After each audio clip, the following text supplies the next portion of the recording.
තෙරුවන් සරණයි. සම්මා දිට්ඨිය තුල පිහිටා කටයුතු කරන කල ඔබට මට ලැබී හැකි බොහෝ දේවල් තියෙනවා. ඒ තමයි ජීවිත පරිඥානය ලැබෙනිමින් ජීවිතය හරි අපූර්වට ගත කරන්නට පුළුවන්කමක් ලැබෙනවා. අපට අවශ්‍ය වන්නේම මේ වසරේ ජීවිතය වඩාත් ආලෝකමත් කරගනිමින් ජීවිතය යථා පැවැත්ම නිර්මාණය කර ගැනීම. ධර්මයේ තිබෙන්නේම එය ප්‍රායෝගිකව අත්දකින්න. ධර්මයේ ප්‍රායෝගිකව අත්දකින්නට ජාතික නාලිකාවෙන් ජාතික රූපවාහිනියෙන් ලබා දෙන්නා වූ දහම් පඬුර ලෙස අපට සම්මා දිට්ඨි වැඩසටහන හඳුන්වන්නට පුළුවන්. ඒ දහම් පඬුරට ඔබටත් එක්කාසු වෙන්නට පුළුවන් වගත් අප කලින්ම මුලින්ම ඔබට කියන්නට ඕනේ. දුරකථනක දෙකක් තියෙනවා. ඒ දෙකෙන් එකක් ආමන්ත්‍රණය කරන්න. ඔබ කැමති නම් මේ මැදිරියට පැමිණ මේ සදහම් ගගුල සමගින් එක්කාසු වෙන්නට පුළුවන්කමක් තිබෙනවා. 0112 50 10 54 077 17 80 753 බැතිබර දායකත්වයන් එක්කාසු කර ගැනීමෙන් ඔබේ පවුලේ හිතවතුන් ඥාති මිත්‍රාදීන් සමග මෙතනට එන්නට පුළුවන්. ඒ වගේම ආයතනගතව සිටින සියලු පිරිවරට එන්නට පුළුවන්.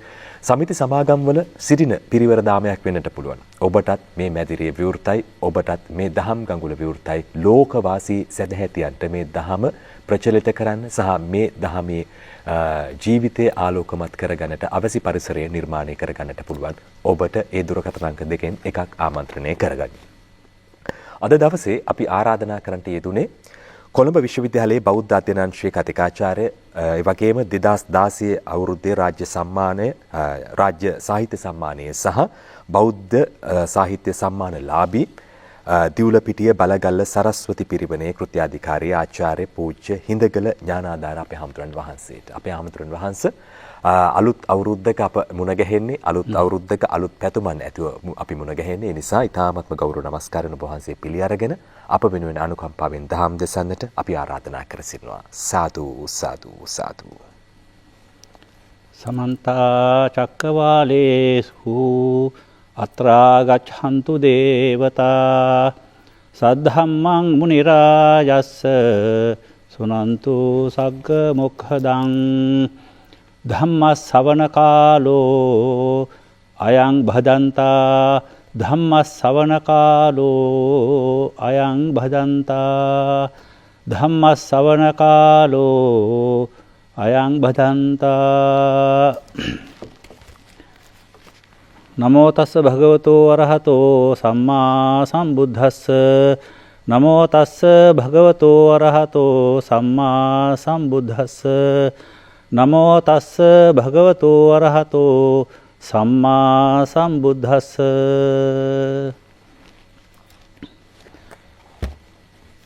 නිදීනංව පවත්තාරං යම් පස්සේ වජ්ජ දස්සිනං නිග්ගහිය වාදින් මේ ධාවින් තාදිසං පණ්ඩිතං භජේ තාදිසං භජමානස්ස සෙය්‍යෝ හෝති නපාපියෝති.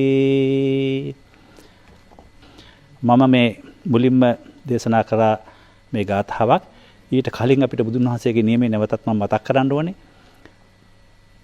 ධර්ම දේශනාවක් අහන්න අතීතයේ මිනිසුන්ට හරියම අමාරුයි. බෞද්ධ පොතපත නැහැ. පන්සලේ පොත් ටික ඔක්කොම තියෙන්නේ. දහම් පාසලුත් නැහැ. ඉතින් නමුත් මේ මිනිස්සු අපේ සංස්කෘතිය සදාචාරයේ හාමුදුරුවෝ පවර්ලා දෙන්න ධර්මශාලාවෙන්. ඒකයි ධර්මශාලාවේ පුටු නැත්තේ. රජුරවත් බෙම වාඩි වෙන්න ඕනේ. ධර්මශාලාවෙන් තමයි අපිට සංස්කෘතිය අපිට බෙදකම නක්ෂත්‍රයේ මොනෝහෝ දේවල් හාමුදුරුවෝ පවර්ලා දුන්නේ ධර්මශාලාව තුලින්. විදේශී ආක්‍රමණ මොන ආවත් මොන සංස්කෘතිය ආවත් එයින් බේරලා අපේ ජනතාව මේ දුහාඳුරු ගෙනාපු ධර්මයට අනුකූලව මිනිස්සු හැඩගස්වලා ශිෂ්ටාචාර සම්පන්න විදිහට යන්න අපිට අනුබල දුන්නේ මේ ධර්ම ශ්‍රවණය සහ ධර්මශාලාව. ඒකයි විදේශිකයෝත් ඇවිල්ලා අපේ රටේ නටබුන් බලලා විහෙර විහාර පොළොන්නරු බලලා කොච්චර සතුටු වෙනවද? වසර 2000 ගාණක් පරණ දේවල් ඒව නිර්මාණය වුණේ මේ හාමුදුරුවන්ගේ ධර්ම ශ්‍රවණය අහලා මිනිස්සු බණ අහලා. ඒක නිසා බුදුහාඳුරු ඒකයි දේශනා කරේ බණ කියන දේශකයන් වහන්සේට කාරණා පහක් ඉෂ්ට කරන්න පුළුවන් විදිහෙන් පළවෙනි එක තමයි අසුතං සුනාති. අහපු නැති අලුත් දේ දේශනා කරන්න කියන එක. මොකද බුදුන් වහන්සේත් නව නිර්මාණ ලෝකෙට ඉදිරිපත් කරපු කෙනෙක්. නව විදිහට සිතපු කෙනෙක්. ලෝකේ කවුරුත් කියද්දී දෙවියන් වහන්සේ ලෝකෙ මෙව්වා. ලෝකේ ආරම්භුනේ එහෙම කියද්දී බුදුන් වහන්සේ එහෙම නෙවෙයි. මනුෂ්‍යත්වයට ශ්‍රේෂ්ඨත්ව දුන්නා මිනිසයාට අත්තහේ යතනෝනාතෝ කියලා. එතකොට අපේ ගුරුවරයා අපි ශ්‍රේෂ්ඨ තමයි ශ්‍රේෂ්ඨ කියලා. ඉතින් ඒ වගේ අලුත් අදහසක් ලෝකෙට දෙන්න බුදුරජාණන් වහන්සේ මේ වගේ නියමයක් කිරීම 아무තු දෙයක් නෙවෙයි. අලුත් දෙයක් දේශනා කරන්න හාමුදුරන්ට. ගිය සැරේ අපි දේශනා කරේ කිසුස් වහන්සේ මහායාන භික්ෂුවක් වශයෙන් ඉන්දියාවේ ඒ ලඩක් නේපාල වගේ රටවල ගිහිල්ලා ධර්ම දේශනා කරපු සිද්ධි. ඒ වගේම සුණාපරන්තට අපේ පුන්නහාමුදුරු වැඩි සිද්ධි සහ මේ ඇෆ්ගනිස්තානයේ ඒ කුචා කෂාගර් හඩ්ඩා කියන පළාත වල සෞදි අරාබියේත් බුද්ධ ප්‍රතිමා හම්බුණා, ධාතු කරුණු හම්බුණා. ඒ වගේ අපේ ඊළඟට අපේ ශික්ෂාපද 10 සහ ඉස්ලාම් මේ ධර්මයේ තියෙන මේ සූරත් මහමුත් වල තියෙන 10 කරුණු 10ම සමානයි. ඒ සම්බන්ධව ඉරානයේ සෝරා කියලා නෝන කෙනෙක් පොතපත ලිව්වා. ඒ වගේ සම්බන්ධව අපි දෙයක් ඉදිරිපත් කරා. අපේ රටේ ඉන්නවා ලංකාවේ 2 කෝටි 2 ලක්ෂයක් ජයනත් මහත්තයා හිතමු ජනතාව. ওই ජනතාවගෙන් ඕනනම් 5000ක් දැනගෙන තියෙයි අද මම මේ කියන කාරණේ. එතකොට කොච්චර මේක නොදැනගෙන ඉඳලා තියෙනවද මේ අලුත් කාරණේ. තමිල්නාඩුවේ චාල්ස් එලියට් කියනවා හින්දුසම් බුද්දිසම් කියන පොතේ 325 වෙනි පිටුවේ මිහිඳු මහරහතන් වහන්සේ බුදුදහම ව්‍යාප්ත කිරීමට ලංකාවේ මහත් ප්‍රයත්නයක් දැරුවේ නැහැ. ඊට වඩා උත්සාහ ප්‍රයත්නයක් දැරුවේ තමිල්නාඩුවේ බුද්ධ ධර්ම ව්‍යාප්ත කිරීමට කියලා එතුමා. ඒ අනුව අපි ඉදිරියේදී කතා කරනවා කවුරු සූදානම් වෙලා ඉන්න තමිල්නාඩුවේ බුද්ධ ශාසනය කාරණා බොනා බුද්ධ ප්‍රතිමා 100 ගණක් හම්බෙලා තියෙනවා. බෞද්ධ පොතපත ලියවිලා තියෙනවා. දෙමළ රජවරු බෞද්ධ වෙලා ඉඳලා තියෙනවා. අපේ රටට ආපු සමහර දෙවල ආක්‍රමණිකව සේනකුත්තික වගේ බෞද්ධ කට්ටිය ඒකත් දානමාන දීලා තියෙනවා. මේ වගේ කතා ගොඩක් ඉදිරියට අපි අද මැද භාගෙදී කතා කරනවා. ඒකින්ද කට්ටිය සූදානම් වෙලා ඉන්න අපි ටෙලිෆෝන් නම්බරෙත් අපි කියනවා මගේ ඒවා මොකද දැන කියා ගන්න අවශ්‍ය නම් දැන් මේ වැඩසටහන නිසා මේකේ එන කරුණු අපි ඉලක්ක කරගන්නේ වයසක අයට විතරක් නෙවෙයි ධර්මාචාර්ය දහම් පාසල අවසාන විභාගයට යන ළමයිට උපාධි අපේක්ෂක ළමයිටත් කරුණු ටික එකතු වෙන විදිහේ දෙයක් අර්ථවත් දෙයක් දේශනා කරන්න. ලකුණු 10ක් හරි වැඩි කරගන්න මේකෙන්. ඒකින්ද මේ මගේ සම්මාදිට්ඨි වැඩසටහන 7ක් 8ක් ගිහිල්ලා පුළුවන් නම් 10ක් 15ක් බැලුවොත් විභාග හුඟක් සමත් වෙන්න කරුණු ඉදිරිපත් වෙයි. දැනට මේ කරපු වැඩසටහන් ටික පොතක් වශයෙන් අනාගතයේදී මුද්‍රණය වෙලා එනවා. අපි පින්තුන් දෙනුම් දෙන්නම්. එතකොට තමයි නිදහසේ ඒ කරුණු මොකද සමහර ඉංග්‍රීසි පොත්වල නම් ගම් පවා මං ගිය අවුරුද්ද කිව්වා The Lost Years of Jesus Christ කියලා ක්‍රිස්තුස් වහන්සේගේ උපත ඔප්පුවෙච්ච පොතක් ගැන ඕවා තින් අර අමතක වෙන හින්දා මම පොතක් වශයෙන් එන හින්දා දැන් බය වෙන්න දෙයක් නැහැ. ඒක නිසා අපේ ඉලක්කය තමයි ජනතාව සමාජයේ හැම පැත්තකටම මේ කරුණු අදාළ වෙන විදිහට ත්‍රිපිටක කරුණු නම් බුදුදහම ගැන මාතෘකා බණ දවසට ඕන තරම් අපිට නාලිකා තියෙනවනේ දැනගන්න. ඒකින්ද දැන් මම අද දේශනා කරා ධම්මපදයේ ගාථා 400 ගානෙන් ලෝකේ සිළුම ජනතාවට අසම් මුල්ලන් නැර සිළුම ජනතාවට ගැලපෙන ගාථාවක් මම අද මේ දේශනා කරේ. මේවා ඉංග්‍රීසියෙන් හිටන් තියෙනවා භාෂා 15කින් තියෙනවා ධම්මපදේ. ඊළඟට මම ආපහු මොකද ධම්මපදයෙන් විතර කියාගෙන ගියොත් මට අවුරුදු ගාණක් ඉවර කරන්න බෑ. සූත්‍ර පිටකයේ ගත්තොත් පොත් 50 ගාණක් මට ඒත් ඉවර කරන්න බෑ. ඒකින්ද මම සූත්‍ර පිටකයේ ලෝකේ ජනප්‍රිය වෙච්ච වැදගත්ම සූත්‍ර ටිකක් සරලව කෙටියෙන් කියනවා. මොකද අවශ්‍ය නම් සෙනකට ඊට පස්සේ පොත තෝරගෙන කියවන්න පුළුවන් නිසා. මෙතන කාලය ගත කරන්න බෑ. අද මම ඒක නිසා බලාපොරොත්තු වෙන්නේ ඒකයි මේ ධර්මයේ මේ කාරණා අපි කියන්නේ දහම් පාසල් ළමයි ධර්මාචාර්ය එතකොට උපාධි අපේක්ෂක සියලුම අයට කරුණු එකතු වෙයි. ඒක නිසා අද කවුරුත් වෙන අනිත්‍යයට දැනුම් දෙන්න දැන් ඉදිරියේදී අර කීදී විදිහට තමිල්නාඩුවේ බුද්ධ ශාසනයක තොරතුරු ඉදිරිපත් වෙනවා. ඉදිරියට ඒක ශ්‍රවණය කරන්න කවුරුත් වෙනවා නම් ඉදිරියට සූදානම් වෙලා ඉන්න. අද මම එතකොට මේ දේශනා කරපු ධම්මපද ගාථාව මම අර්ථය සහිතව තාපොට්ටක විස්තර කරන ගමන් දෙවෙනි කොටසටත් යනවා. සූත්‍ර පිටකේ කොටසක් අපි ගන්න ඕනේ. මොකද ඒක අතහැරලා බෑ. හැමදේම හැම පැත්තෙම ආවොත් අපිට මේ පැය වටිනවා. වටිනා පැය කාලේ ගත කරන්න. බුදුරජාණන් වහන්සේ කාලේ සවැත් නුවර ජේතවනාරාමයේ අසල කොසල් රජුරන්ගේ අග්‍ර පුරোহিතෙක් හිටියා ජානසෝනි කියලා. එයා මාස 6කට සැරයක් මේ නගරේ ඇවිදිනවා. කියන්නේ විසිට් එකක් දානවා. ඔහොම ඇවිදගෙන යනකොට හම්බුණා මේ පිලෝතික කියලා ඒ බමුණෙක්. එයා කොහෙද යන්නේ කියලා අහුවාම කොහෙ ගිහිලා දෙන්නේ මම මේ බුදුරජාණන් වහන්සේ හම්බෙන්න ගියා. මොකද්ද ඔච්චර තියෙන අරුමේ කියලා ඇහුවා.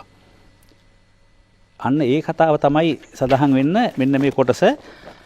තස්ස ඒවං ඥානතෝ ඒවං පස්සතෝ කාමාසවාපි චිත්තං විමුච්ඡති භවාස්සපි චිත්තං විමුච්ඡති අවිජ්ජාසවාපි චිත්තං විමුච්ඡති විමුක්තස්මින් විමුක්තම් ඥානං හෝති khīnā jāti උසිතං බ්‍රහ්මචරියං කතං කරණේයං නාපරං ඉත්තත්තායාති පජානාති ඉදම්පි උච්චති බ්‍රාහමණ තථාගත පදං ඉතිපි තථාගත නිවේසිතං ඉතිපි තථාගතා රංජිතං ඉතිපි එත්තාවතා කෝ බ්‍රාහමණ අරිය ශාවකෝ නිට්ඨං ගතෝ හෝති සුපටිපන්නෝ භගවතෝ ශාවක සංඝෝති එත්තාවතා බ්‍රාහමණ හත්ති පදෝපම විත්තරේන පරිපූර්ණෝ හෝති इति.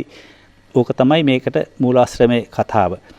මේක ජීවිත කාලේ ලෝකේ ඔක්කොටම හරිය පුදුමාකාර ආදර්ශයක් දෙන මේ සූත්‍රයේ චුල්ලහතිපව්වප සූත්‍රයේ විද්‍යාත්මක පදනමක් තියෙන සූත්‍ර අතරින් මුල් තැනට එනවා මේ සූත්‍රයේ විද්‍යාත්මක ආකල්ප තියෙන එකක්. එතකොට දැන් පිලෝතික කියනවා මම බුදුහාඳුරු හම්බෙන්න ගියේ.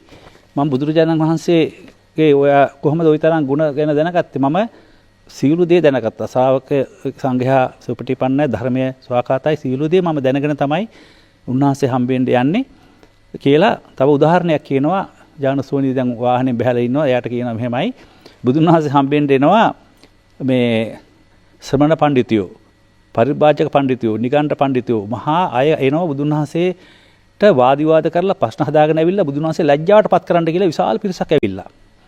දෙන්නම් බැටේ කියලා වගේ ඇවිල්ලා. බුදුරජාණන් වහන්සේ මේ පිළිවෙතක කියන්නේ බුදුරජාණන් වහන්සේ ගිහිල්ලා ඉතින් කොහොමද කතා කරන්නේ? අර පිරිසට දැන් මේ ආවිත්සන්නත් ඇවිල්ලා ඉන්නේ. බුදුන් වහන්සේ පිළිසඳර කතාවක් කරනවා. කොහොමද කරන්නේ? ඒ පිරිස තේ සමනෝ ගෝතමෝ ධම්මියා කතාය සන්දස්සේති සමාදපේති සමුත්තේජේති සම්පහන්සේති. පිළිසඳර කතා කරනවා, ධර්ම කතා කරලා මේ ඒ තියුණු කරලා සතුටු කරලා හිත සුවතශීලීව කතා කරන හිත සතුටු වෙන කතා බතා කොහොමද තොරතුරු. එතකොට අර ආපු මිනිස්සුන්ට ප්‍රශ්න ගොතාගෙන ආපේවත් අමතක වෙනවා, බනින්න ආපේවත් අමතක වෙනවා. බුදුන් වහන්සේ සරණ යනවා. එතකොට බුදුන් වහන්සේගේ තියෙන අර පුරුෂ ධම්ම සාර්ථී ගුණ වගේ මේවා උප් වෙන අවස්ථාවක් මේක. මේක පිලෝතික කියද්දි ජානසෝනි බමුණ අහගෙන හිටියා. මේකේ වැදගත්කම තමයි දැන් බුදුරජාණන් වහන්සේගේ දැන් මේ චරිත ලක්ෂණේ ලෝකෙට දැන් වටින්නේ නැද්ද? දැන් හුඟා කරාවුල් තීර තැනකට අපි ගියාම ඒ පිරිස සංසුන් කරලා කතා කරන්න හැකියාවක් තියෙන අය නේද සමාජ සම්යම් ස්ථාන වලට තෝරගන්නේ අපි තනතුරු දෙනකොටත්. ඔය සමත මණ්ඩල වල වුණත් දැන් ওই සිද්ධියට එකක් මම ඉන්දියාවේ ඔය කැරොල් බා කියන හරියේ මේ යමුනා විහාර කියන හරියේ මේ ඉන්දියාවේ අම්බෙඩ්කර් බෞද්ධයෝ කියලා ඉන්නවා. එයාටත් රජයෙන් ගොඩනැගිල්ලක් වෙන් කරලා තියෙනවා. ජෛන කට්ටියක පන්සල්, බ්‍රාහ්මණ පන්සල් වටේට තියෙනවා. දැන් මම දිල්ලි විශ්වවිද්‍යාලෙ ඉගෙන ගන්න ගම වුණත් ඒ අහිංසක අම්බෙඩ්කර් බෞද්ධ ජනතාවට ගාථා කියන්න, පන්සල් දෙන්න, වන්දින්න ඒවා කරන්න හාමුදුරු නැහැ. ඉන්දියන් හාමුදුරු මහාන වෙච්ච අය ඉන්නවා වයසට ගිහිල්ලා බණපදයක්වත් බෑ. එයාට සිවුරු පිට කරත් බොහොට මම ලංකාවෙන් තමයි ගිහින් දුන්නේ. ඉතින් ඔතන මම පන්සල කරන් ඉන්නවා කියලා දැන් මේකට සාක්ෂි තියෙනවා අපේ නායකහරුත් වැඩියා. අපුලන් රසාරණංගර හඳුරු මම එහි ඉන්න අවස්ථාවේදී දැන්ට ජීවමාන සාක්ෂිය තමයි සද්දාති සකෝලිද කියලා නේපාල ස්වාමීන් වහන්සේ දෙන්නෙක් ඉන්නවා. එතකොට මමට දැන් විරුද්ධව කට්ටියක් ඒ රැස්වීමක් තියෙනවා. හාමුදුරු ඉගෙන ගන්න ආව නම් ඉන්න ඕනේ. මොකද මේ බුද්ධ ධර්ම ව්‍යාප්ත කරන්න කියලා. මම දැන් එතෙන්ට ගියා. මට දැන් මේ කතාව මම අහලා තියෙනවා. ජානසුන්ට පිළිවෙත කියපු කතාව බුදුන් වහන්සේ කොහොමද මුහුණ දුන්නේ කියලා. බුදුන් වහන්සේ ඉතින් සුහදවන කතා කරන්නේ අර ප්‍රශ්නත් අමතක වෙලා ඔක්කොම අමතක වෙලා මම ගිය ගමන් आप लोग के लिए मैं श्रीलंका से लाख साबुन लाया थोड़ा लीजिए कोई बात नहीं है කියලා මම හින්දියෙන් කතා කරලා ඔක්කොටම සබන් ලංකාවේ ලක්ෂ සබන් උට හරි ඉල්ලුම ඉන්දියාව ලක්ෂ සබන් ඉන්දියාවේ නැහැ ඔක්කොටම සබන් කැල්ල බෙදුවා අර හින්දි වැරදි කතා කරපු හින්දි වලට තෑගට අර මිනිසුන් ප්‍රශ්නත් අමතක වෙලා ඔක්කොම මාත් එක්ක හිතවත් වෙලා යාළු වුණා. ඉතින් අපේ රටට මේ ගාථාවේ මජ්ක්‍ධිම නිකායේ මේ සූත්‍රයේ මේ කොටස බුදුන් වහන්සේගේ චරිතේ බුදුන් වහන්සේගේ ජීවිතේ කොයි තරම් ආදර්ශ සම්පන්නද? ගැටලුවකට මුහුණ දුන්නේ කොහොමද? මේ ගැටුම් කළමනාකාරීත්වය ගැන බුදුදහමේ කතා කරන තැන මේක හොඳ උපදේශයක් නෙවෙයිද අපිට? ගහගන්න එන තැනට ආයෙත් අපිත් තව මේක ගිනි අවුල ගන්න නැතුව වචන වලින් දැන් ලංකාවෙත් ඔය වගේ අපිට ආරංචි වුණා ගෙදරක ලොකු ප්‍රශ්නයක් කියලා. පස්සේ ළඟ පල්ලි මේ පීතුමත් එක්ක මේ අපි දෙන්න ගියා. ගියන් පස්සේ ගෙදර හඬු වෙච්ච කෙනෙකුත් නෑ අන්තිමට. අපි ගියන් පස්සේ ඒ කියන්නේ කවුන්සිලින් කියන එක ලෝකෙ පටන් ගත්තේ බුදුදහම. චාරිත්‍රිකචාරයන් කියලා බුදුන් වහන්සේ අර රහත් 69ටම එකපාරක දෙන්නේ කැන්ඩප් එක ඉන්දියාව පුරාම ඇරියානේ. ඉතින් එහෙමනේ මේ මිනිසුන්ගේ තියෙන පහඳුරම පින්ටපාත උනත් යනකොට ගෙදර ලස්සනට තියා ගන්නවා. කෑකෝ ගහන්නේ නැහැ. කොච්චර දේවල් රැකෙනවද? අපේ හැමදෙරෝනේ ගැටුම් කළමනාකරණය කියලා වෙනම පාඨමාලා පවා තියෙනවා. තියෙනවා ලංකාවේ. දැන් මේකනේ ගන්න ඕනේ. අර කට්ටිය ආවේ බුදුන් වහන්සේ ලැජ්ජා කරලා පරද්දවලා එහෙමනේ ආපු කට්ටියනේ. එහෙම කට්ටිය අන්තිමට බුදුන් වහන්සේ සරණ ගියා. අන්තිමට දැන් ජානුස්සෝනි ඔන්න ඔය කතාව කිව්වා. ඊට පස්සේ අනිත් එක තමයි හරි වැදගත් වෙන්නේ මෙතන. බුදුරජාණන් වහන්සේ ජානුස්සෝනිට කියනවා අපිට එකවර සැරේ පහදින්න එපා. මේ විදිහට චුල්ලහතිපතෝපම සූත්‍රයේ මොකද්ද? මෙන්න මේ විදිහට හොයලා බලන්න ඕන අපි ගැන හාමුදුරු ගැන පහදින්න කලින් වනයේට පිවිසෙන හති ශිල්පී දක්ෂයෙක් ඇතුන් ගැන දක්ෂ මිනිසෙක් එයා හොයාගෙන යනවා විශාල දල තියෙන ලොකු ඇතෙක් හොයාගෙන මේ යන්නේ කැලේට. යනකොට එයාට හම්බ වෙනවා පළල් ඇති විශාල ඇත්පා සටහන දුටු පමණින් මහා හස්තියකයි නිගමනය කරන්න එපා කියන බුදුන් වහන්සේ එහෙම දැක්කට. මොකද විශාල පාය ඇති වාමනිකා නම් මිටි ඇතින්යෝ වගේකුත් එහි ඉන්නවා. ඒක නිසා එසේ හිතලා තව තවත් වනයේට යනවා. එහිදී ඔහු දකිනවා විශාල පා සලකුණු ඒ වගේම උස් ගස්වල අතු කඩා බිඳ තබා ඇති බවත් එසේම විශාල ගස්වල පිට ඇතිල්ලු තැනුත් ඒ වුණත් ඔහු තීරණයට කරන්න බෑ ඒ හස්තියාගේ සලකුණු කියලා. මොකද ඒට හේතුවත් උස් මහත් වූ පාද ඇති උස් ශරීර ඇති උස් දල ඇති උච්චා කාලනිකා කියලා ඇති ඉන්න වගේකුත් ඉන්නවා. ඒක නිසා ඒකත් එපා විශ්වාස කරන්නත්. එයා තවත් වනයේ ඇතුළට යනවා. එහිට ඔයාට එහාට ඔහුට හම්බ වෙනවා දිග පළල විශාල පහසටහන් ගස්වල ඉහළ පිට ඇතිල්ලු පහ සහ දලින් සිඳ තැන් දලින් බිඳපු තැනුත් හම්බ වෙනවා. ඒ දක්ෂ හස්ත ශිල්පියා මේ මහත් වූ ඇතකයි යන නිශ්චයට පැමිණෙන්නේ නැහැ. ඒත් පැමිණෙන්නේ නැහැ. මෙයා තවත් ඊට හේතුව ඔහු දන්නවා මෙවැනි සලකුණු තබන්නට පුළුවන් උච්චා කණේරුකා නම් ඇතින්නියෙක් ඉන්න බව. ඒ නිසා ඔහු තව තවත් වනය තුලට යනවා. ඊවිත ඔහු දකිනවා දිග පළල විශාල ඇත්පා සටහන් ගස්වල පිටේ ඇතිල්ලු ඒ තැන් ඒසේම උස් ගස්වල අතු ඉති කඩා දම ඇති සැටි එසේම ඔහු දකිනවා ගසක මුල ඉලිමහනේ හෝ වැතිර සිටින මහා හස්ති රාජයා. අන්න එහිදී ඔහු නිශ්චය කරනවා මෙයා තමයි හස්ති රාජයා කියලා. බලන්න දැන් අපි ජීවිතේ අපි කොයිතරම් වැඩි තීරණ එළඹනවද කෙනෙක් එකක් දෙකක් දැක්ක ගමන්. පුද්ගලයෙක් ගැන වුණත් යම්කිසි භාණ්ඩයක් කඩේක අපි රැවටෙනවා. පොඩ්ඩක් තට්ටු කරලා බලලා කොච්චර හොර රත්තරන් කියලා අපි හොයනවද? දැන් සමහරු ඉන්නවා 48ක් විවාහ කරගත්තා ඉන්නවා. 49 තමයි පොලිසියෙන් අල්ලන්නේ. මොකද අපි හොයලා බලන්නේ මිනිස්සු ගැන. ඉතින් මේක ජීවිතේට ගෙදරකට යන්න වටින්නේ නැද්ද? චුල්හති පදුපම සූත්‍රයේ මේකේ තියෙන විද්‍යාත්මක ආකල්ප විද්‍යාඥයෙක් ඉස්සරන ගුවන් ගානක් කඩාවැටුනොත් කියන්නේ දෙවියන් වහන්සේ කෝප වෙලා කාගේ හරි මොකක් හරි අකුණක් එහෙම දැන් නැහැ. විද්‍යාඥයෝ කළු බ්ලැක් බොක්ස් එක හොයලා අගමලතු හොයනවනේ. අසනීපයක් වුණත් දේව කෝපය කියලා දෙවියන්ගේ ලෙඩක් කියලා හිතන්නේ නැහැ. දැන් ලේ චෙක් කොන්න කිතර හොයනවනේ. ඒක තමයි මේකේ විද්‍යාත්මක ආකල්ප කියන්නේ. අර කැලියට ගියාට අඩි ලොකු වුණාට ගස් උඩින් ඇතුළුවට එහෙම එයා පිළිගන්නේ නැහැ. එයා යනවා තව තවත් ගිහින් තමයි නියම කෙනා. එතකොට කොච්චර ජීවිතේ අපිට සැකී රක්ෂාවක් ගියත් පුද්ගලයෙක් ගොවිතැන කොච්චර දේවල් ගන්නට හොයන්න විමර්ශනය කරන්න අපිට බුදුදහම අවස්ථාව දීලා තියෙනවද? බුදුන් වහන්සේ දේශනා කරන්නේ මගේ ඉස්සර කිව්වේ බුදුන් වහන්සේ කිව්වා මම ගැන කාරණා 7ක් කියලා. මම රහත් වෙලාද මම බුදු වෙලාද මට කාමයේ පහළ වෙනවද කියලා හොයලා බලන්න කියලා බුදුහාමුදුරු දේශනා කළේ. කවුද ලෝකේ වෙන්නේ කිව්වේ? ඒක නිසා මේවා හරි වැදගත්. මේ සූත්‍රයේ අපිට දෙන ආදර්ශය මොකද්ද? හොයලා බලලා පිළිගන්න කියන එක. එතකොට අන්තිමට මේකේ කතාව අපි ඒකයි කිව්වේ මේ වගේ අපි ඉදිරියටත් ත්‍රිපිටකයේ වැදගත් සූත්‍රයක් අරගෙන මජ්ක්‍ධිම නිකායේ තව බහය බේවර කියන සූත්‍රයේ විමර්ශක වගේ සූත්‍ර ඉදිරිපත් කරලා අපි හැම පැත්තෙම ටික ටික ඉදිරියට දැනුම පුළුල් කරනවා. එතකොට සෙනකට පුළුවන් දැන් මේක කිව්වේ නිසා මේ සූත්‍රයේ හොඳටම කෙලවරටම කියවන්න පුළුවන් සෙනකට පස්සේ. මොකද මෙතන මම කාලය ගත කරන්නේ මම ඉංගියක් දුන්නා. එතකොට මම දැන් ගාතාවක් කිව්වනේ. මම කියවනේ මේ ලෝකේ මේ සීළු දිනාට ගැලපෙන ගාතාවක් ලේසි නෑනේ දේශනා කරන්න. නමුත් මේ ගාතාව බලන්න නිදිහිනංව පවත්තාරං යම් පස්සේ වජ්‍ය දස්සිනං නිග්ගහ්‍ය වාදින් මේධාවින් තාදි සම්පන්නිතම් බදී මේක කියන්නේ තේරුම මහත්යෝ මේක ඉංග්‍රීසියට තියෙනවා මේවා දැනගත්තොත් වෙන භාෂාවකින් කෙනෙක් අහක දාන්නේ නැහැ. මේක කියන්නේ කෙනෙක් යම්කිසි කෙනෙක්ගේ අඩුපාඩුවක් දැකලා අඳුර නැති කෙනෙක් හරි නිග්‍රහ කරලා හරි බැනලා හරි කියනවනම් ඔයා මේවා කෑම බීම කන්න එපා.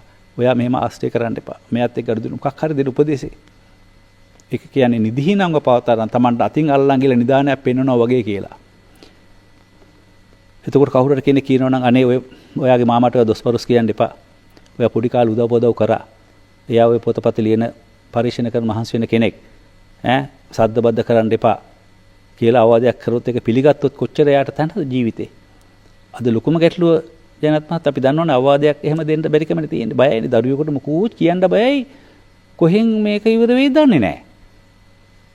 අපි නම් ඉස්සර අපි දන්නවා ගෙදර අම්මා සැරවරේ බණිනකොට මේ අපේ අයියා එකට කිව්වා අපේ අනිත් අයියා නිස්සද්දව හිටියාගෙන. අම්මා සතුටු වුණා. ඇයි ඒක පිළිගත්තා. එකට කියනකොට කොච්චර වේදනාවක් ඔය අම්මලා තාත්තලාට ඇති වේද? කොහෙද යන්නේ පුතේ කිව්වහම මොකද්ද ඔය අතේ තියෙන කියලා ඇහුවාම අම්මලගේ පපුව ඉස්සර වේදනාව කොච්චරද කියලා හිතා ගන්න බෑනේ. එකට කිව්ව ගමන් සර්වචන කිව්ව ගමන් ඒකෙන්ද මේ ගාථාව ලෝකෙට වටින්නේ අද සමහර ආණ්ඩු පෙරලා තියෙනවා. සමහර ආයතන වැටලා තියෙනවා. මොකද්ද මේ ගාථාව නිසා? ඇයි? උපදේශ දෙනේව පිළිපදින්නේ නැති නිසා. රටවල් වැටලා නැද්ද? අපේ රටේ වුණත් මේවා උගාක් අය මේ රජවරුන්ට පුරোহিত බමුණු හිටිය උපදේශ දෙන්න. අපේ රටේ ජනාධිපති උපදේශකවරු සීගාන කියන්නේ නේද? ඒ උපදේශ මොනවාරි අහලා වුණා නම් මේ ගාථාවේ වටිනාකම මේකයි. මේක කියන්නේ නිග්‍රහීවාදීන් කියලා කියන්නේ. අඳුරන්න ඕනේ නැහැ කෙනෙක් බැනලා හරි.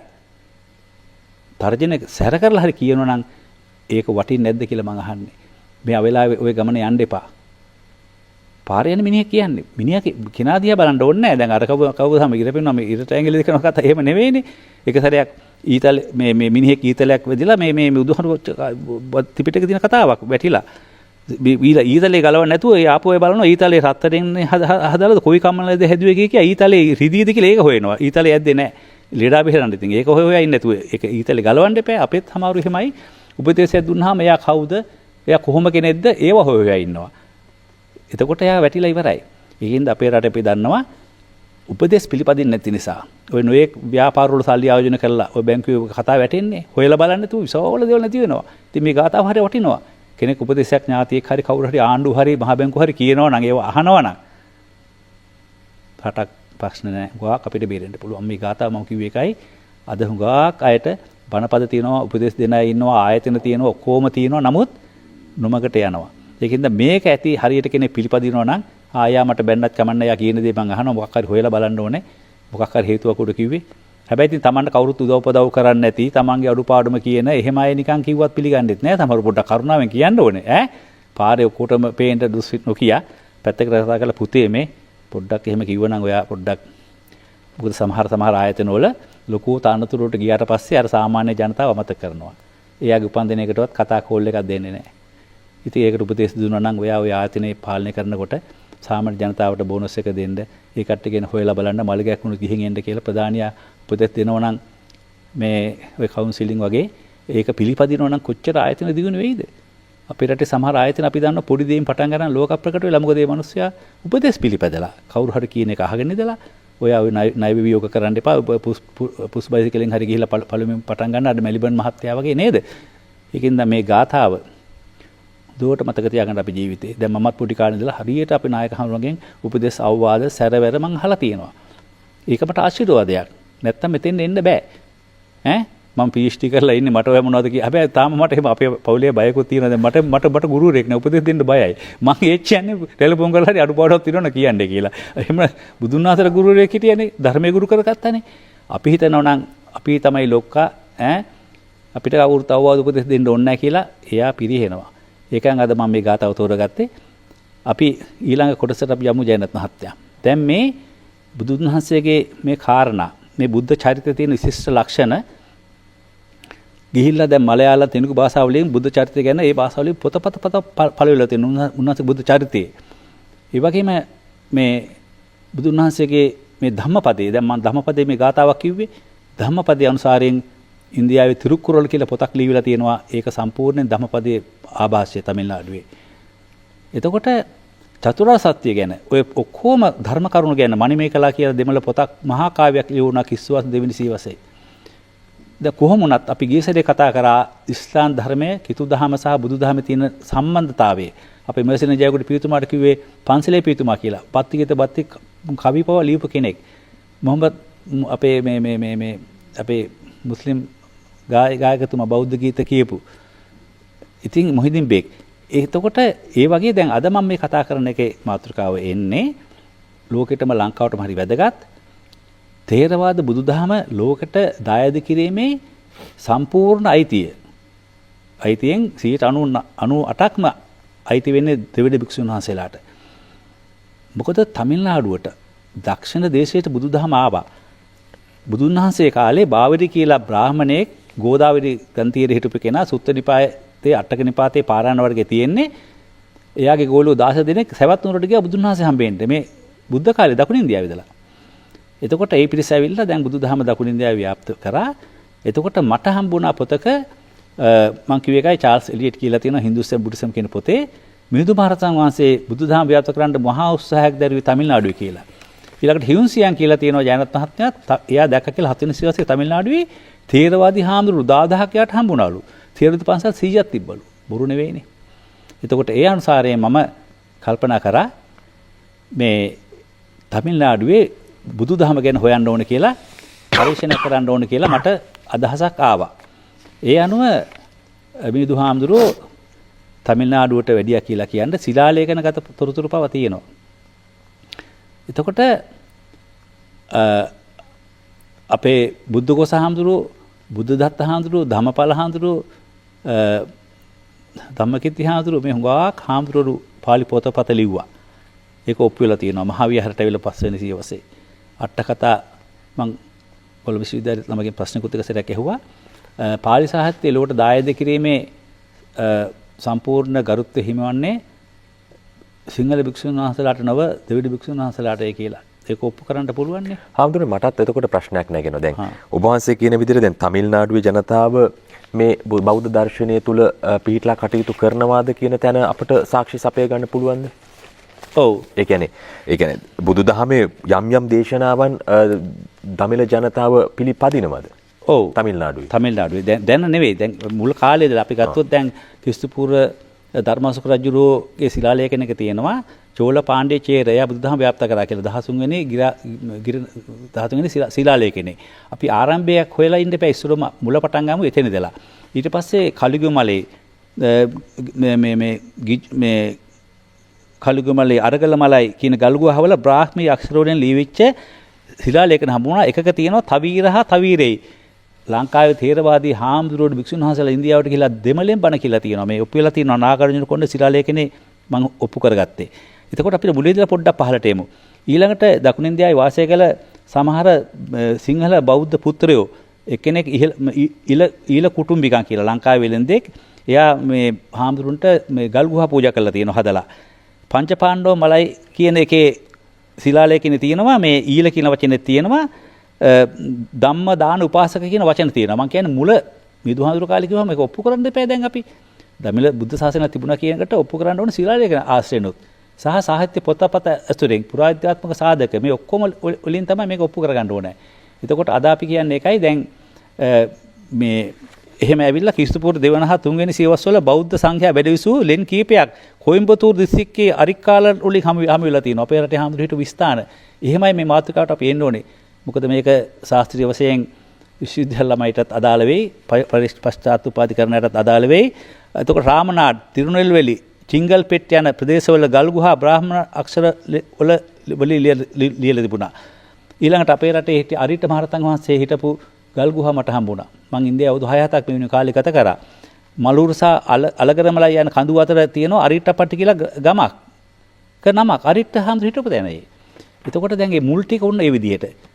බුදුන් වහන්සේ කාලේම බාවරේ කියන දකුණු ඉන්දියාවේ බ්‍රාහ්මණයෙක් තමන් ගෝලු ටික හැටිය දේවතන්රාමෙට එතන ඉඳලා මිදු හාමුදුරුවෝ ලංකාවට වැටලා උත්තිය රජුරන්ගේ කාලේ පිරුණම් පානකම් ඒ කාලේ තොරතුරු මොකක්වත් නැහැ. උන්වහන්සේ තොණ්ඩ මණ්ඩල කියන පන්සලේ භික්ෂු ඉන්චාර්ජ් වෙලා ඉඳලා තියෙනවා. මේවා කියන්නේ අප්පර් අයියර් සුබ්‍රමණියම්, එතකොට නීලකණ්ඩ ශාස්ත්‍රී, එතකොට මේ බීසී චරණ ලෝ මේ වගේ උගතුන් මේවා ඔප්පු කරගෙන තියෙනවා. එතකොට comprehensive history of India කියන පොතේ page number 567 නීලකණ්ඩ ශාස්ත්‍රී කියන ඉන්දියාවේ මහා ඉතිහාසඥයා.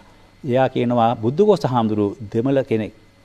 එයා ඒ කියන්නේ අටකතා 15 ලියපු එකන අනුරාධපුරේ පස්වෙනි සියවසේ. උන්වහන්සේ මේ තිරුනෙල්වැලි දිස්ත්‍රික්කයේ මෝර්නා කියන ගමේ ඉපදුණා කියලා.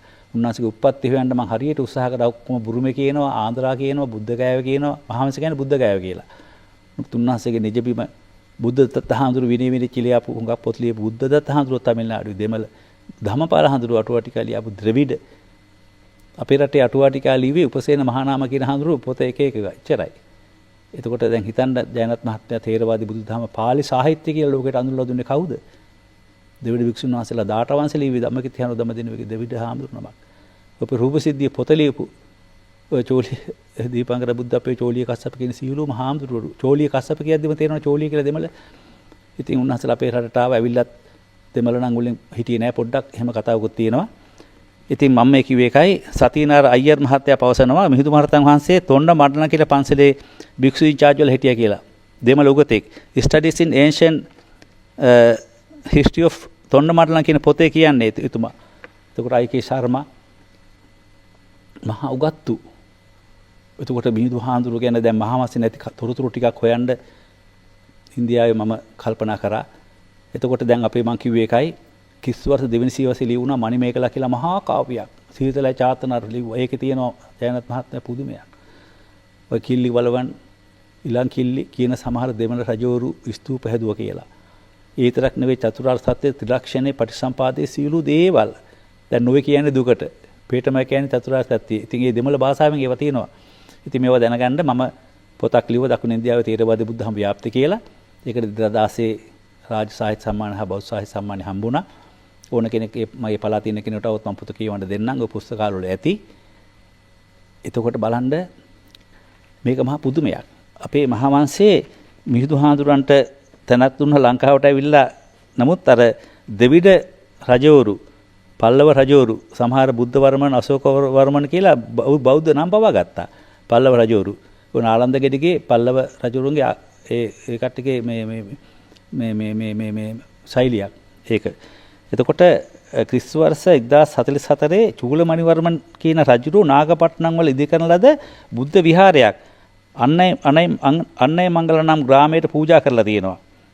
ඒ ග්‍රාමයේ පූජා කරලා තියෙන බුද්ධ විහාරයට කවුද මේ චූලමණි වර්මන් රජුරු? කුලෝතුංග රජුරු රාජරාජ පෙරුම්පල්ලි හා රාජේන්ද්‍ර පෙරුම්පල්ලි යන පන්සල් වලට අයත් ඉඩම් බල බදු අය කර ගන්න එපයි කියලා තියෙනවා. දෙවිඩ රජවරු අපේ රටේ මේ බෞද්ධ රජවරු ගැන කිව්වට මොකද මේකේ විශේෂත්වය තමයි ජයනත් මහත්මයා අර තරම් Hindu බලවේග යටතේ Hindu ආගම තියෙද්දි මේවට පිළිබිච්ච එක පුදුමේ. Hindu කට්ටිය පාරම්පරික බ්‍රාහ්මණයෝ ඍග් යජුර්වේද ඒවා කටපාඩම් කරගෙන Hindu කෝවිල් මෙච්චර තියෙද්දි Hindu ප්‍රබල රටක මේ වගේ රජවරු බෞද්ධ වෙලා බෞද්ධ විහාර විහාර හදලා බෞද්ධ පොතපත ලියලා දැන් කුණ්ඩලකේසි වලයාපති චින්තාමණි මේ මధుරේ කාංචි මේ පොතපත බෞද්ධ පොතපත අපි හැමදෙරෝනේ දැන් ඔය සියලුම දත්තයන් කෙනෙකුට අවශ්‍ය කරන්න පුළුවන් විශ්වවිද්‍යාල දරුවෙකුට වෙන්න පුළුවන් පාසල් අධ්‍යාපනයේ දරන කෙනෙක්ට වෙන්න පුළුවන් නැත්නම් යම්කිසි ආකාරයක පරීක්ෂණයක් කරන කෙනෙක්ට වෙන්න පුළුවන්. ඔබ වහන්සේගේ ඍජු දුරකථන අංකය අපි ලබා දෙන්න. එතකොට ඔය සියලු තොරතුරු ටික ගන්න පුළුවන්කම තියෙනවා.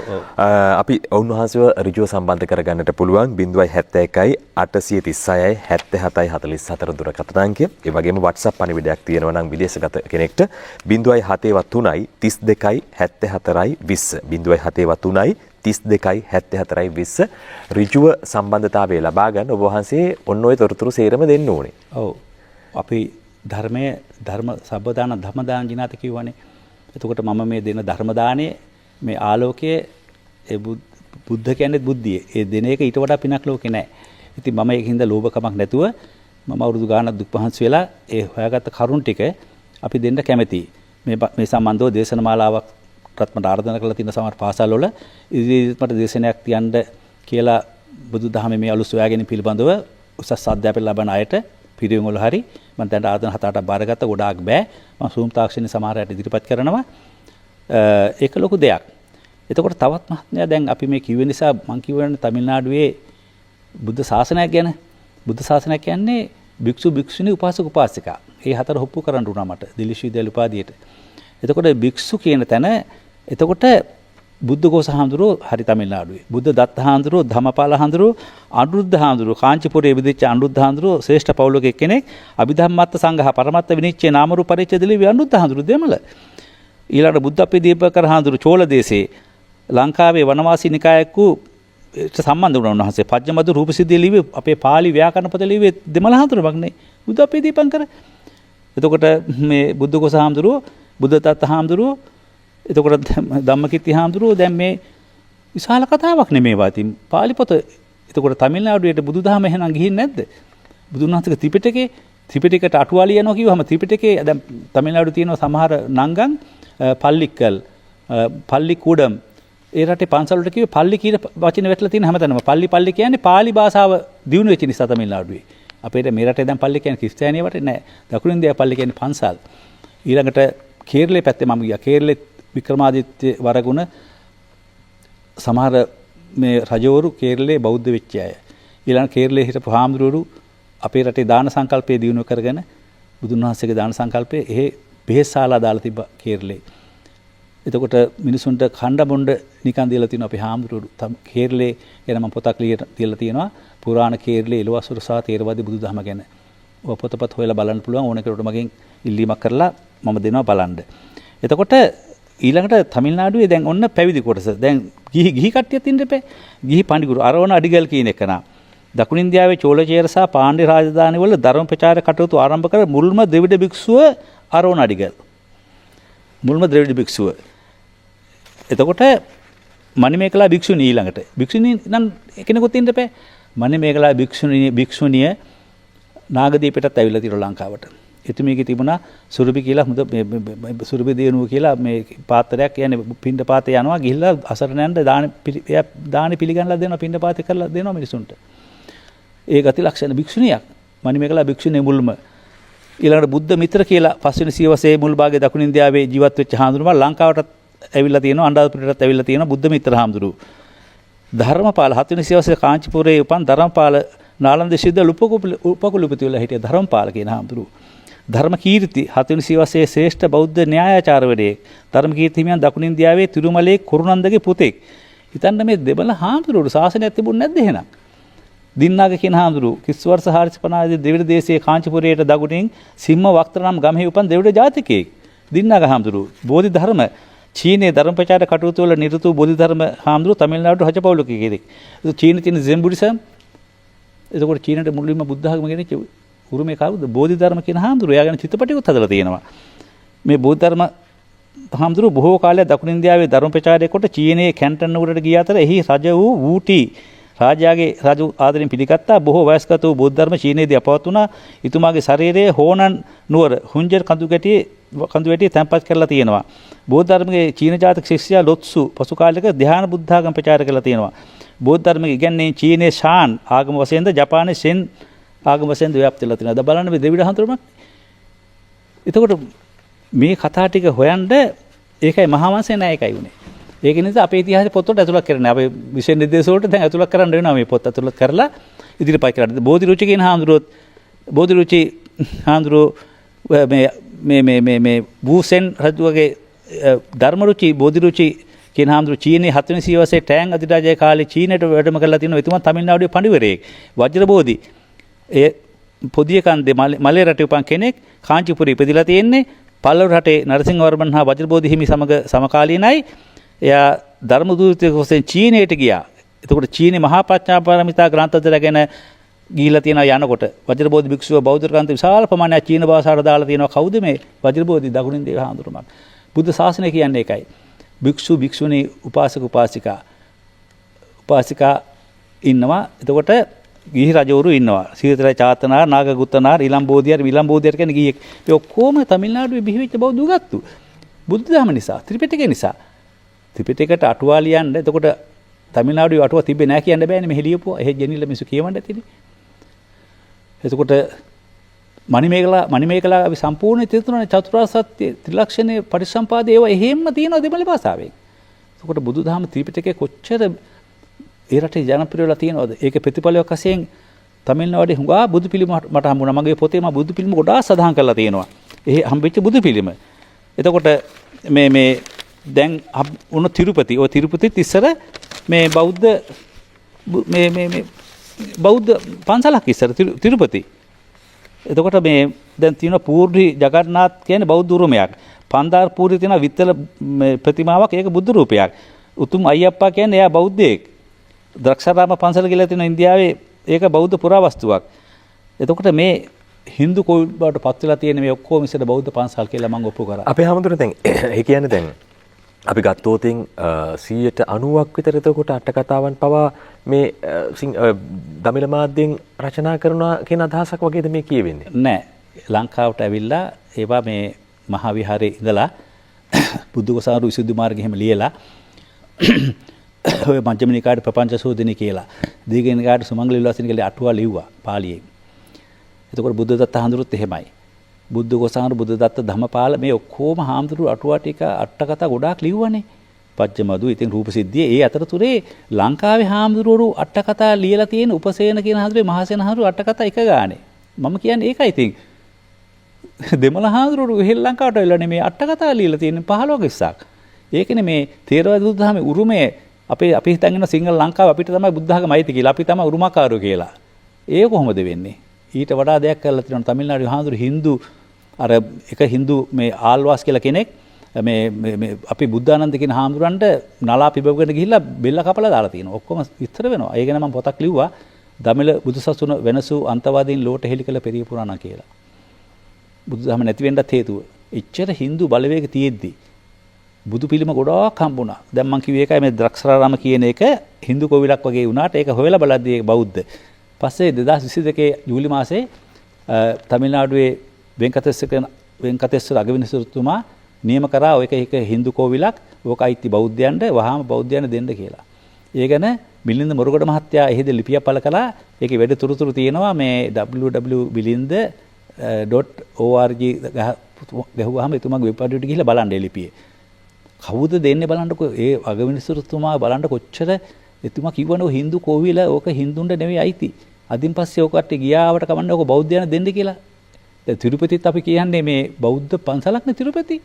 ඒක තිරුපති බාලාජී වොස්ස බුද්දිස්ට් ශ්‍රයින් කියලා ජමනදාස් කියලා පොතක් ලියලා ඉන්දියාවේ මට ඒ පොත හම්බුණා.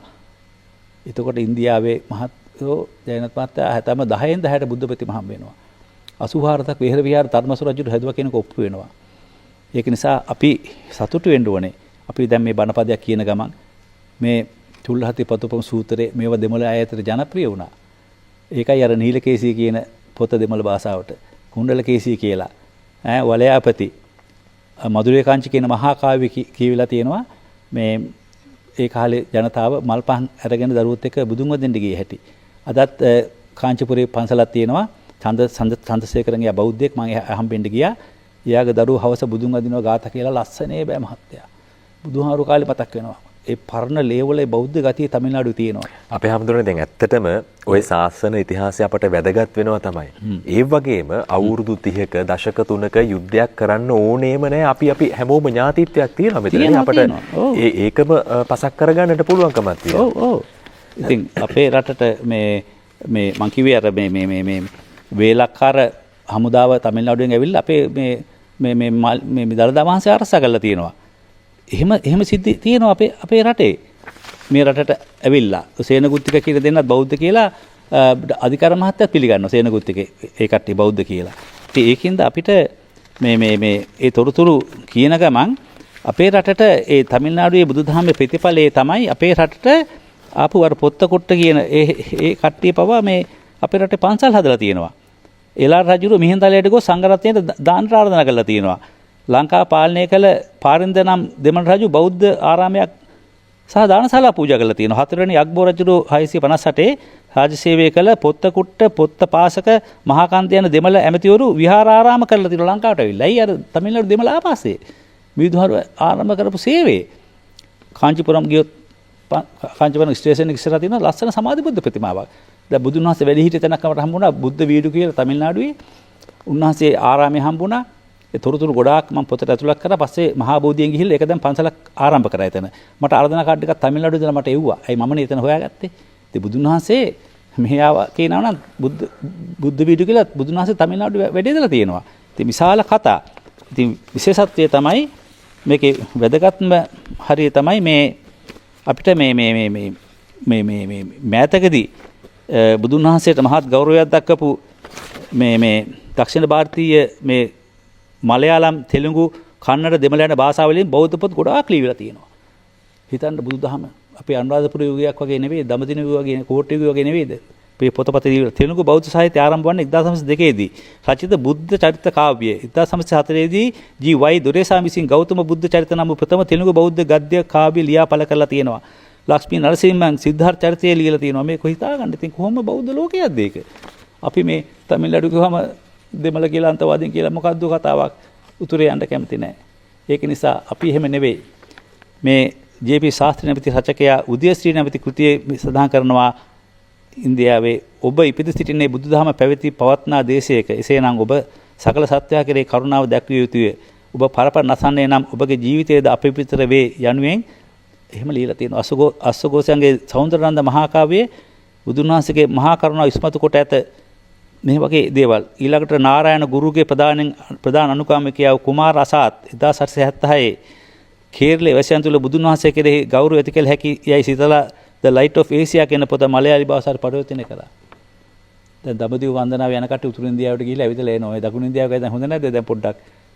ඔය මහබෝධිය මමත් ඉන්දියාවේ උතුරු ඉන්දියාවට යන්න කෝච්චිය පාරක් වුණත් මම කරන්නේ ඇවිදිනවා. ඉතින් LTT අර තරදෙන තියනවා කියලා පොලිසිය මට යන්න එපා කිව්වා. ඉතින් මම ඉතින් පොඩ්ඩක් ඉතින් කතා කරලා මේ ඈ බයිසප් කතා කරන දේ කට්ටිය බලනවා මෙයා මේ සිංහලද ලංකාව විදිහට මම ඉන්නේ මුට්ටුවක් තියලා ඉතින් ඉන්දියන් විදිහට තමයි යන්නේ साधुवरेक विदिहट भयानकයි इति मां कहना भाई साहब मैं इंडिया पटना के लिए आया हूँ मैं मुझे जाने दो मेरा हाथ में कुछ नहीं है पोटा हिंदी कथा කරපම් නැත්නම් මේ පළාත් වල බෑ හින්දි කතා නොකර යන්න බෑ. ඉතින් දෙමළත් අපි ටිකක් දැනගෙන ඉන්න ඕනේ. එතකොට මේ මහා කවි නාරයන් කියන එකන මේ එයත් මේ එන්න ගුරුනාදන් කෘතිය සඳහන් කරලා තියෙනවා බුදුන් වහන්සේ සතු සියලු ගුණාංග ගාන්ධි තුල පැවිදි බව. සී නේරු මහත්මයාගේ මේ සූර තියෙන සමාධි ප්‍රතිමාවකුත් තියෙනවානේ. එතකොට දෙමළ පස්සේ ලියවුණු මහා කාව්‍ය මණිමේකලා කිස්වර්ෂ දෙවෙනි සියවසට අයත් වෙනවා. කුලවණිගම් සාතනාර් මේ කතුවරයා මේ කෘතිය ආරම්භයේදී අවසානයේ දක්වාම බෞද්ධ හැඟීම් වලින් වෙලී ඇත. දෙමළ සාහිත්‍යයේ මුදුන් මල්කඩ වන කාව්‍යයේ මණිපල්ලව යනුවෙන් ශ්‍රී ලංකාව නාගදීප ගැන චූලෝදර මහෝදර ගැන සඳහන් වෙනවා. ඉන්දිය බෞද්ධ නාගදීප හා සීපාද වන්දනාව සඳහා ලංකාවට පැමිණිච්ච බව එකකින් ඔප්පු වෙනවා. රාමලිංගම් ස්වාමිගල් ඒ සාදුවරයා මණිමේකලා කාව්‍යයේ උකහාගෙන ඇත්තේ බුදුහිමියන්ගෙන් වඩාත් අගය කළ දන් දීම නැමැති සංකල්පය කියලා තියෙනවා. දන් දීම සංකල්පය. එතකොට තමිල්නාඩුවේ ප්‍රාන්තයේ බිහි වූ ඇය භික්ෂුණියක් මණිමේකලා කියන්නේ. ඉතින් මේවා බලපුවම මේ තොරතුරු අනික 9 වෙනි සියවසේ පැමිණි මේ කේරළ දේශයේ විමතු දානශාලා රාජානුග්‍රහයෙන් ඉදිවිලා තියෙනවා. අපේ මහපාලි දානශාලාව වගේ ඒවා කේරළේ. එතකොට බෞද්ධ භික්ෂුන් වහන්සේලා ජනතාවගේ යහපත පිණිස බෙහෙත්ශාලාද පවත්වාගෙන ගිය බව මලයාලි සාහිත්‍යයේ සඳහන් වෙනවනේ. ඉතින් ඒක තමයි මම කිව්වේ.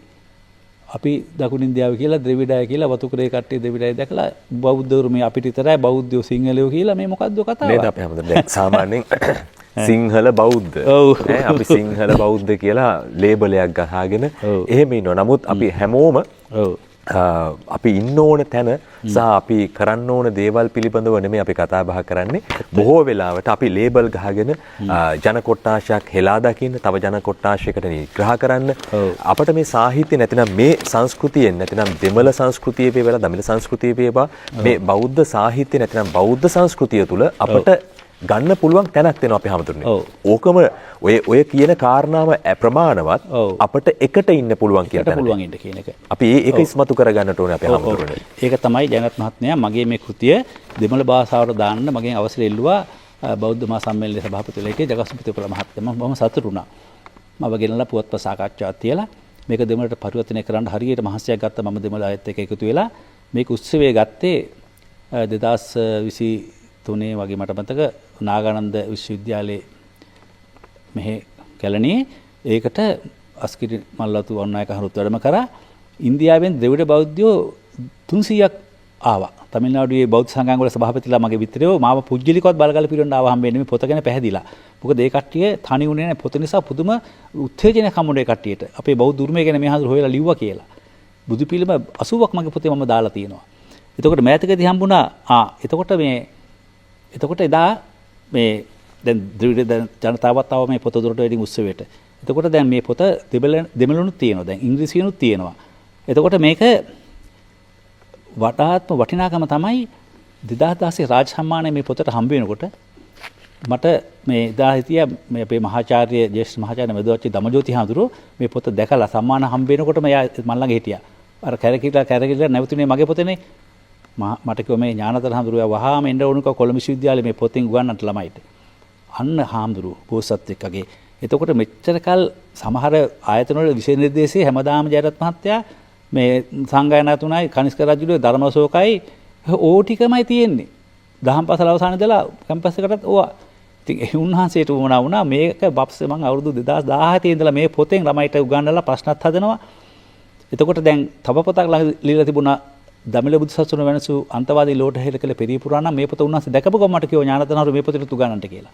ඒක තමයි මම ආරාධනා කරා අපේ රටේ සමහර ආයතන වල මගෙන් විශේෂ නිර්දේශ වෙනස් කළා මම ඒවට අවශ්‍ය පොත නියම කරලා අලුත් දේවල් උගන්වන්නට කියලා. ඔය බර්යාත් ටීවා කල්මිකීවා මොංගෝලියා ටිබෙට් ඒ රටවල බුදුදහමේ තොරතුරු සම්බන්ධ ගොඩාක් දේවල් අලුතින් ඔය කොළඹ විශ්වවිද්‍යාලේ උගන්වනවා. ඒක තමයි මේව මම අධ්‍යාපන අමාත්‍යාංශයට යෝජනා කරන උසස් පෙළ ළමයිට බෞද්ධ ශිෂ්ටාචාරය පොඩ්ඩක් රසවත් වෙන්න මේ අලුත් පොත් ඇතුළත් කරලා අලුත් විශේෂ නිර්දේශයට එකතු කරන්න කියලා. අනිත් රටවල දිල්ලි විශ්වවිද්‍යාලයක කෙරුවා. දිල්ලි විශ්වවිද්‍යාලයේ බෞද්ධ අධ්‍යයනසක් තියෙන හුඟක් හින්දු අය ඉන්නේ. ලංකාවේ බෞද්ධ ඉතිහාසයේම නැහැ තිබුණේ. මම ඒවට එකතු කරා. වල්පොර හරවණන්ගේ පොත එහෙම බෞද්ධ ඉතිහාසයේ පොත් එහෙම එකතු කරා. එහි විශේෂත්වයක් තමයි සෑම මාසකම බුදුදහමට අදාළ විෂයක් උගතෙක් ගෙනලා දේශනයක් පවත්වනවා. දැන් විශ්වවිද්‍යාලයක විශ්ව දැනුම වෙන්න එපා. එතකොට අර බුදුන් වහන්සේගේ නියම උපන්දිනේ තාම හොයාගෙන නැහැ. ඒක ගැනත් ඉතින් සාකච්ඡාවක් කරා. date of birth බුදුන් වහන්සේගේ නියම උපන්දිනේ හොයන්න ජෛන මහාචාර්යවරු ඇවිල්ලා තිවාරි වගේ ප්‍රොෆෙසර්ස්ලා ඇවිල්ලා සංඝසේන වගේ මහතුරු ඇවිල්ලා හැම මාසෙකම අපේ ඩිපාර්ට්මන්ට් එකේ හැම තැන පොඩි බැනර් එකක් ගහලා ලොකු දේශනයක් තියෙනවා. එන ඔක්කොටම තේ සංග්‍රහයකුත් දෙනවා. අපේ රටෙත් මම යෝජනා කරනවා එක එක ආයතනවල ළමයිගේ දැනුම පුළුල් වෙන්න ඒ විෂය අදාළ සූලෝජි බොට්නි කෙමිස්ට්‍රි කියන ළමයිටත් දැනුමක් ගන්න දේශනවල ඇති කරන්න කියලා. එතකොට හැම පැත්තෙම දැනුම පෝෂණය වෙනවනේ. ඒක නිසා මේ පොත එතකොට භාෂා තුනකින් තියෙනවා. පාසල් විෂය නිර්දේශයට BC වලට පවා කොටසක් ඇතුළත් කරන්න වටින. ඒ සඳහා මම ලියපු පොත් 10ක් විතර තියෙනවා. තව පිටස්තර පොත් මට නියම කරන්න පුළුවන්. අපි පොඩ්ඩක් ඉදිරියට යන්න ඕනේ. ඉතින් මම ලෝකෙට මට මේ විෂය අඳුල්ලා දීලා උගන්වන්නට ටිබෙට් සාහිත්‍ය පවා උගන්වන්නට මට අවස්ථාව දුන්නේ අපේ ධම්මජෝති හනුවට මම කෘතඥතාවය පළ කරනවා මගේ දැනුම තව තවත් ඊට පස්සේ උන්වහන්සේ මට 2017 පත්වීම දෙනකොට ඊට පස්සේ මම ආයි පොත් 8ක් ලියලා ඉවර කරා මේ වෙනකොට. ලොකු ශක්තියක් ගත්තා. මට අවස්ථාව දුන්න නිසා තව තව හොයා දකුණින් දේව සම්බන්ධ පොත් ගොඩාක් ලියලා තියෙනවා. පුස්තකාල වලින් බලන්න පුළුවන්. මම අවට පන්සලේ ඉන්න අය આવොත් මම කියවන්න ඒවා ගිහින් කියවන්න දෙන්නම්. ඒක නිසා විශේෂයෙන් මෙහෙමනම් දැන් ළඟදී හම්බුණා මම මේ අලුත් එක තමයි බුද්ධ මංගලම් බෝධි මංගලම් සංඝ මංගලම් තිරුවලන්තුරේ කුම්භකෝණම් එස්ටිස්වරම් ඉලේනූර් මායාවරම් නන්නිලම් තලුක් මායාවරම් මේ ඔක්කොම බෞද්ධ ගම් තමිල්නාඩුවේ ළඟදී හම්බෙච්චා. ළඟදී හොයාගත්තා. ත්‍රිචි දිස්ත්‍රික්කයේ තියෙන කුලිට්ටලේ කියලා දුම්රිය ස්ථානයේ සිට සතම දෙකක් පමණ දකුණින් විශාල පර්වතයක් සොයාගෙන තියෙනවා. එහි නැගෙනහිර ප්‍රදේශයේ අනුගාමිකයන් දෙදෙනෙකු දෙපස ඇති බුදු පිළිමයක් හම්බ වෙලා තියෙනවා. ඊළඟට බෝල් කණ්ඩායි වෙල්ලනු චෙට්ටිපට්ටි පුදුකොට්ටායි ආවුර් කුවම් මම මේ කියන්නේ බෞද්ධ ගම්මාන තමිල්නාඩුවේ. බුද්ධ මංගලම් තේරෙන්නේ නැද්ද නමෙන්ම? එතකොට කොහොම යුගයක් අනුරාධපුර පොළොන්නරුව වගේ යුගයක් තිබිලා තියෙනවනේ.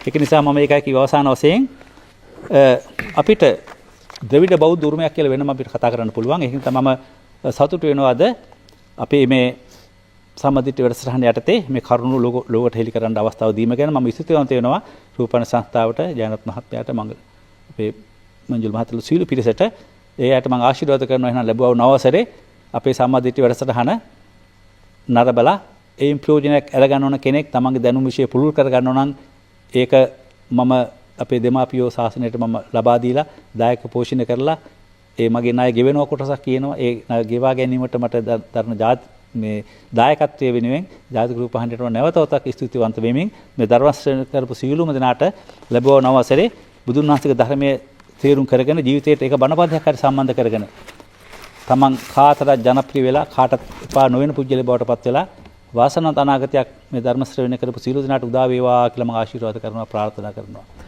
ආකාසට්ඨා චුම්මට්ඨා දේවානාගා මහිද්దికා පුඤ්ඤන්තං අනුමෝදිත්වා චිරන් රක්ඛන්තු ශාසනං ආකාසට්ඨා චුම්මට්ඨා දේවානාගා මහිද්దికා පුඤ්ඤන්තං අනුමෝදිත්වා චිරන් රක්ඛන්තු දේශනං ආකාසට්ඨා චුම්මට්ඨා දේවානාගා මහිද්దికා පුඤ්ඤන්තං අනුමෝදිත්වා චිරන් රක්ඛන්තු මම් පරං ධර්ම ශ්‍රවණය කරපු අය සීල තෙරුවන්ගේ ආශිර්වාදයෙන් හිමි වේවා. සාදු සාදු සාදු. අද දවස අපි ධර්ම කාරණාවකට වඩා එහා ගිය ධර්ම කතිකාවතක් නිර්මාණය කරන්නට යෙදුණා. ඒ තමයි ධර්මයේ පැන නගින්නේ නැතිනම් ධර්මයේ ඉපදුණු තැන සහ එහි තිබෙන්නා වූ යථාර්ථයන් අපි හැමදාම කතා කරනවා. නමුත් ඉතිහාසගත කරුණුත් එක්ක අපට ජීවිතයේ යම් යම් මිනිසුන් සමග ගනුදෙනු කරන්නට පහසු වෙනවා. අපි සමහර විටක සමහර දේවල් නොදැන තමයි සමහර තීන්දුව තීරණ ගන්නෙ. හැබැයි ඒ තීන්දුව තීරණ වර්තමානයේ වෙනස් කර ගන්නට ඉතිහාසයේ ඉතාමත්ම වැදගත් වෙනවා. මේ සංස්කෘතීන් ඉතිහාසය ධර්මයේ මේ කියන සියලු දේවල් එකට එක බැඳී පවතිනවා. අද දවසේ සම්මාදිට්ඨි වැඩසටහනේ මම හිතනවා විශ්වීය දැනුමක් ධර්ම දානයේ තිබෙන්නා වූ විශ්වීය දැනුමක් එක්කාසු කළයි කියන තැන සිටයි අප අද දවසේ මේ වැඩසටහන හමාර කරන්නේ. කොළඹ විශ්වවිද්‍යාලයේ බෞද්ධ අධ්‍යනාංශයේ කතිකාචාර්ය ඒ වගේම රාජ්‍ය සාහිත්‍ය සම්මානලාභී බෞද්ධ සාහිත්‍ය සම්මානලාභී දිවුලපිටිය බලගල්ල සරස්වතී පිරිවෙනේ කෘත්‍යාධිකාරී ආචාර්ය පූජ්‍ය හිඳගල ඥානාදාර අපේ හමුදුරන් වහන්සේ ඔබ වහන්සේට චිරජීවනයේ උදා වේවා. තව දුරටත් මේ ශාසනික කටයුතු ඉටු කරන්නට ශක්තිය ධෛර්යය ලැබේවා කියලා අපි ප්‍රාර්ථනා කරනවා. ඒ වගේම සම්මාදිට්ඨි වැඩසටහනේ කොටස්කරුවෙකු වෙන්නට ඔබටත් පුළුවන්කමක් තියෙන වගේ අප කලින්ම මුලින්මත් සඳහන් කළා. අවසානයේදීත් අපි සඳහන් කරන්නට කැමති දුරකථන අංක 2 0112 50 10 54 077 17 80 753. අමතන්න අපිව මේ මැදිරියට පැමිණ උතුම් වූ මේ සත්කාරණාව සමගින් ඔබටත් එක්කාසු වන්නට පුළුවන්කමක් තිබෙනවා. අමතලා තොරතුරු විමසන්න. ඒ අනතුරු ඔබට පුළුවන් අප සමග එක්කාසු වන්නට. සැමට ප්‍රාර්ථනාව උතුම් වූ තෙරුවනේ ආශිර්වාදය නිබදව ලැබේවා. තෙරුවන් සරණයි.